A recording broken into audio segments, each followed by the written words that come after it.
First time ke experience dalam saham? First time lah tu.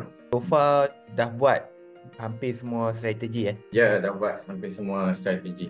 IPO ada, earning ada, Okay. ISP ada, Alright. FIFO ada. So far teknik mana kena dengan jiwa? Teknik kena dengan jiwa. Kira kalau kena as in macam mudah, tak payah fikir, RSP lah. RSP kira memang tak FOMO lah kalau buat. Tapi kalau kata kita cuba nak dapat, macam contoh kita modal tak banyak kan. Jadi kita mesti ada fikir macam mana nak grow modal tu. So contoh kalau macam kita dah terbeli kat pucuk kan, kemudian dia dip, kita nak top up tapi kita tak ada modal. Kalau yang macam tu mungkin macam earnings macam tu is okay lah. Tapi yang setakat ni lah yang bagi keuntungan banyak kat saya FIFO lah kot.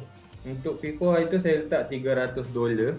Sekarang dia dah 441 So growth dalam untuk FIFO. kata 30% plus lah. So Ya. 30% plus dari total portfolio dalam masa sebulan. Dalam masa sebulan betul. So yang ni yang waktu guna Iris tu lah. Waktu guna Iris tu lama juga. Daripada sini ke sini. Yang tadi tu first Yang ni first. 10% kan? Ya. Ni dah 10%, okay. 10%. Second ni daripada berapa ni? 37 ke 4. 46 sini saya set. Yang ni pun around 10% lah. Yang guna Iris ni dua-dua menang. So your win rate 60%.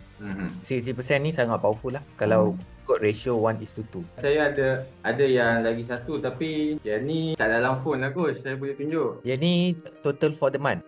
So total for April. Yang ni saya buat ni yang si money take money je coach. $400. So yang ni bagi saya relax sikit lah.